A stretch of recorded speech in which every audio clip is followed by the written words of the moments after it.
has been a member for Map for Life for some time. I remember meeting his daughter. She was just 2 years old, and I understand she's already started big school. So Marvin has been part of Map for Life for some years now, and he's introduced many other people to Map for Life and continues to share the vision with others. So we're very privileged to have you here this morning, Marvin. I look forward to hearing your talk this morning all about vision. Thank you. Welcome.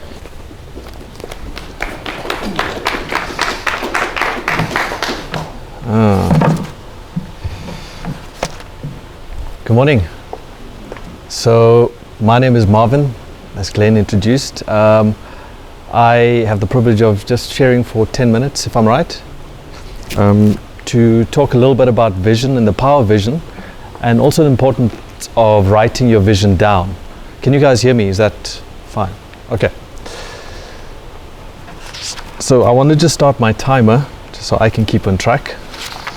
And so what's great is Ishmael introduced the methodology within Map for Life in terms of what vision is about and how important it is. And he demonstrated it here. And I'm sure many of you know what vision is.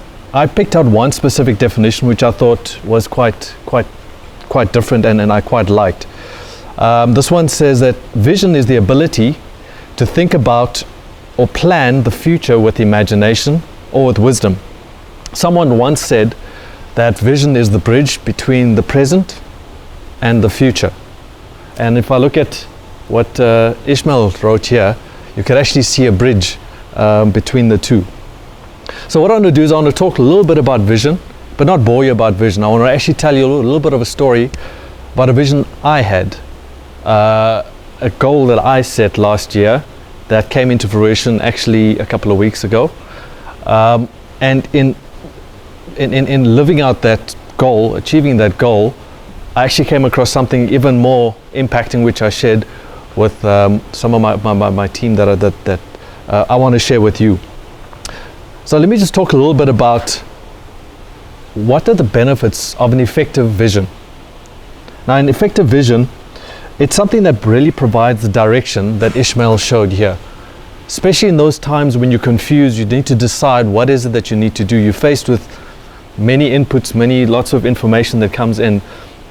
A vision is the thing that'll keep you on track. It's the thing that'll give you the direction, that'll keep you focused and point you in the right direction. It helps you with your decision making. Again, in this information age that we're in today, we're faced with so many challenges, so many inputs, so many different things, and it's difficult to stay on track and make a decision in terms of which way to go, what the right thing is to do. Vision also shapes the choices that you make and the strategy that you're going to make for yourself or for your organization. A vision also guides the type of people that you'll associate with, that you'll align with, and that will associate with you in turn. It helps set priorities and those guiding plans. What's very important is vision is the thing that gives you that purpose. It's the thing that really is the source of inspiration for you. And if you have a vision that is of significance, it actually inspires others. So what makes that vision effective? For me, I've picked out a couple of things, and I thought, number one, it's got to be future focused. It's got to be, some people say it's got to be 5 to 10 years ahead. It's got to be 5 to 10 times bigger than yourself. It's got to be significant. I mentioned the word significant. In Map for Life, we talk about the difference between significance and success. When something is significant, it's more than just yourself. When something is successful, it's all about you and about making your pocket bigger and about everything related to you. When something is significant, it's where it impacts others, where it's beyond yourself. And the minute something is not about you and about others, that's what makes it attractive. It makes it attractive for people to want to be part of it and want to share in it in whichever way they can, either by giving of their time, giving of their resources, giving of their money. That's important. It's directional. It always has a clear point and a clear direction that it's heading towards. A vision is always purpose driven, and it has to be larger than yourself. It's got to be bigger than yourself. Because if it's easier for you to do, I question how big and how real that vision actually is. And the last two things I want to highlight is it's inspiring. The bigger the vision, the more significant it is, the more it inspires you to want to keeping on. The more it inspires you to want to tell Ishmael more about it. The more you want to tell other people about it, and the more people hear about it, they want to be part of it. And most important is it's got to be written down. We've got a saying in Map for Life, if it's not on paper, it's vapor. So it's got to be written down. So I have a question for you. Has anyone ever told you that your goals were too big? Has anyone ever told you that your dreams weren't possible? Has anybody ever told you to think of something a bit more realistic? And if they have, then you have the right sort of vision, because you're on track.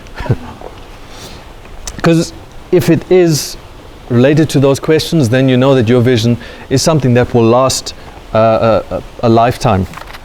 So let me talk a little bit about myself and a goal that I'd set. Last year, I wrote down two goals that I want to quickly talk about. One, in the church that I'm involved in, I'm a section leader in the keys section. I had a goal to want to have 12 people, 12 keyboard players that we could use that'll play every year, well, within the year. I wrote it down, I shared it with a couple of people, prayed about it. By the end of the year, last year, we were, how many? We were close to 18 people. 18 people alone just playing keyboards. I also got recognized as being the section leader of the year, which is another personal thing that I wanted. The second thing I wrote down also was, I've always had this dream to take my wife to 3 specific places. 1 is to Rome, 2 is to Venice, and 3 is to Barcelona. So in last year, I started up with a new company, and I really wanted to do very well in the first year. They've got this recognition incentive program, which they call Winner's Circle. And it was a good challenge for me, but I achieved it. I was the first to actually achieve it within that year. I was, of our team, I was again one of the first guys to be able to do that. But that allowed me to then fulfill a dream that I wanted to do, to take my wife to these 3 overseas destinations.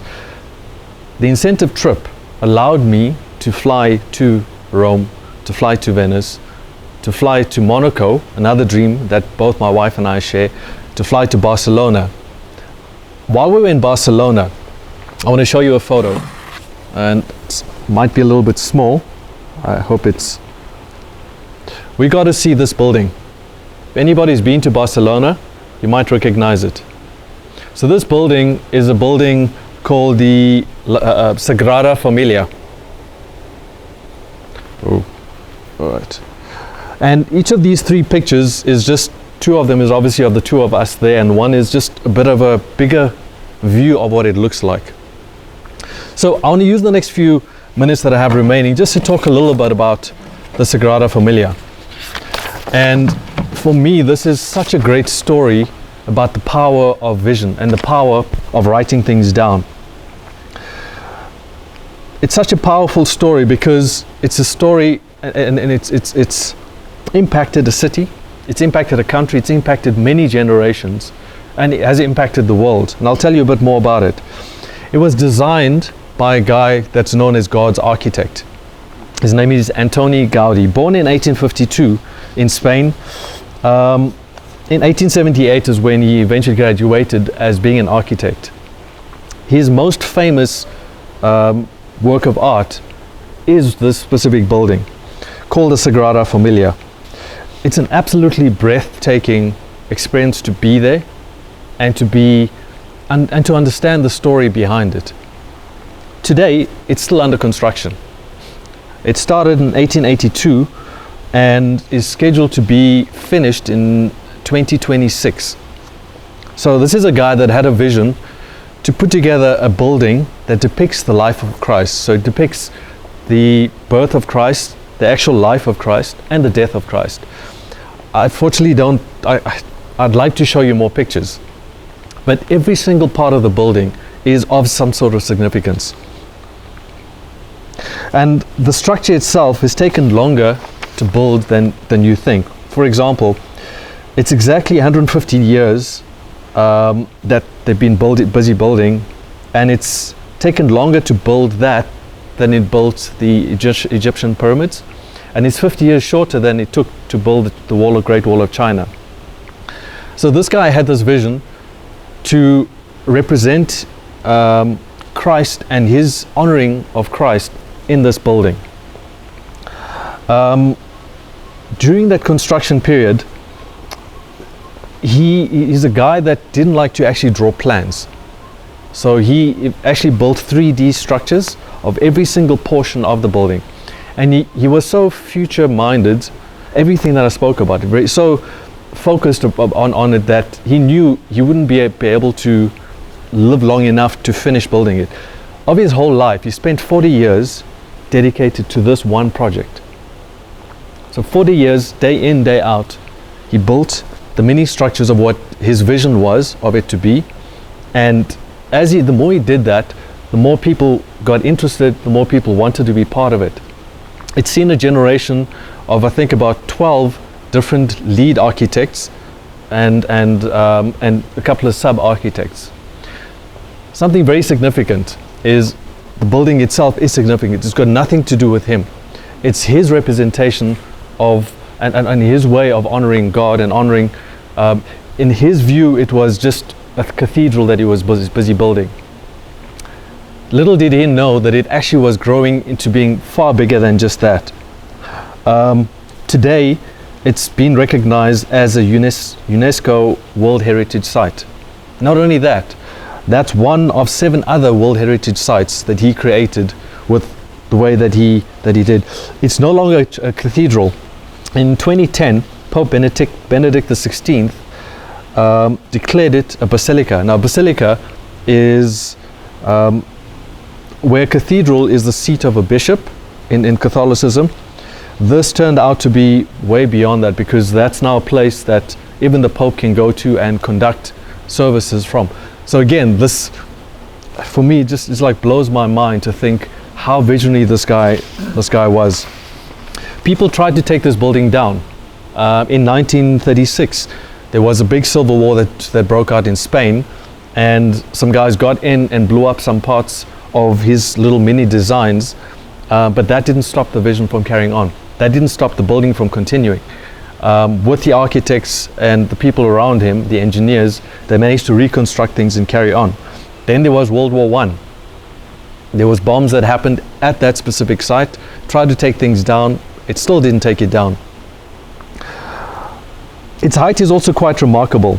The central tower right in the middle is said to reach by 2026 170 meters tall. But his thinking was and the way he honors God is also, he didn't want it to be taller than the biggest and most natural point in Barcelona, which is a mountain which called Montjuic. So literally, when they finish it, it's going to be 1 meter less, 1 meter shorter than God's design of a mountain, just in honor of saying, God, you above me. You know, many times you think about a vision, it's got to be big, and people never pursue this because how am I going to afford it? Who's going to pay for this thing? And if you think about it, it's been running for more than 100 years. By the time 2026 comes, it will be, I think it'll be exactly 100 years since its construction. So it'll be its centenary year.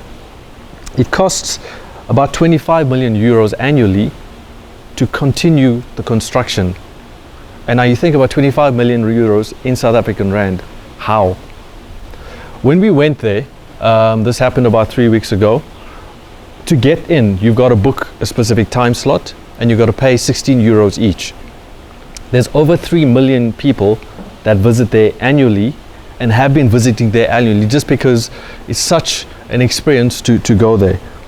Now, you do the math for yourself. 3 million times 16 euros, and it more than supersedes the cost of maintaining it and finishing the building. So the amazing things about this is and this is my closing. The building itself tells a story about something that's beyond him, something that's bigger than him. He saw something that was way beyond his years.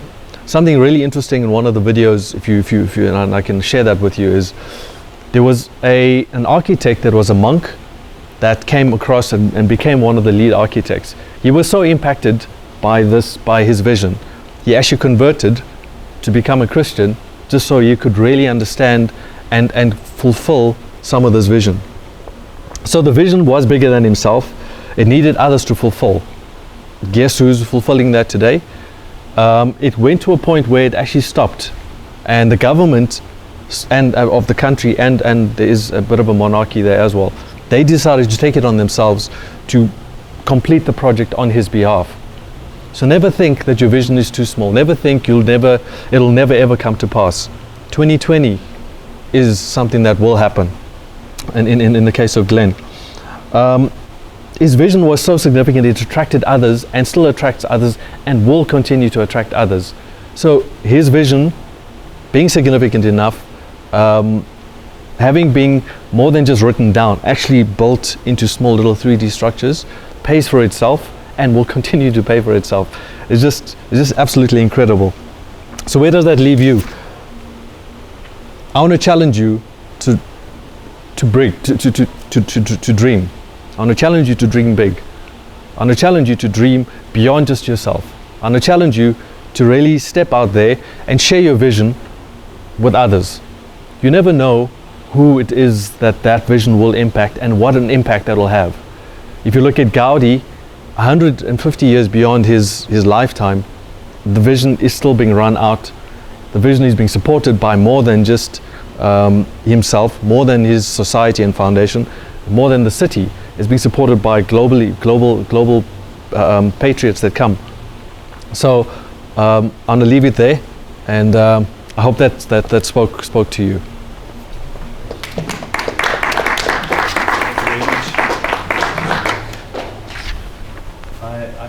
I'm hoping that next time Marvin decides